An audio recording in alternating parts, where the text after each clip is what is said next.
India की government majority of semiconductor chip Taiwan से import करता है, जबकि same quality of chip China half the price में प्रोवाइड करता है।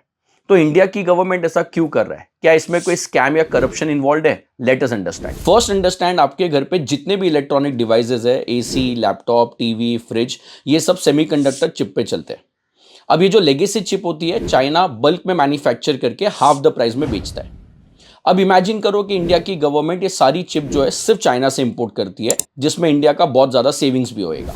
हावेवर कल अगर इंडिया और चाइना में 1962 जैसा वॉर हो जाए या गैल्वन वैली जैसा क्लैश हो जाए, सो चाइना को बिना बुलेट फायर किए इंडिया की इकोनॉमी कोलैप्स करने में हार्डली 2 मिनट लगेगा।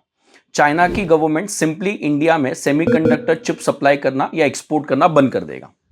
अब जिससे इंडिया की गवर्नमेंट को फ्रेंडली नेशन लाइक ताइवान या यूएसए से जाके चिप खरीदना पड़ेगा। अब सिंस वो नेशंस को पता है कि इंडिया बैकफुट पे है, तो वो सेम चिप डबल या ट्रिपल प्राइस में बेचेंगे। That will affect Indian electronic market badly. और इसलिए इंडिया की गवर्नमेंट पहले से प्रिकॉशन लेके चल रही है और इंपोर्ट ऐसे कंट्री से ही प्रमोट कर रही है जो इंडिया के अलाय हो या तो इंडिया के फ्रेंडली नेशंस हो, सो दैट फ्यूचर में सप्लाई चेन डिसरप्ट ना हो पाए और इंडिया की डोमेस्टिक इंडस्ट्री को कोई फर्क नहीं पड़े। और इंडिया अकेला नहीं है, ऐसा बहुत सारे कंट्रीज करती है, जैसे कि यूएसए जो लंबर जैक है वो कनाडा से इंपोर्ट करती है even though they are expensive.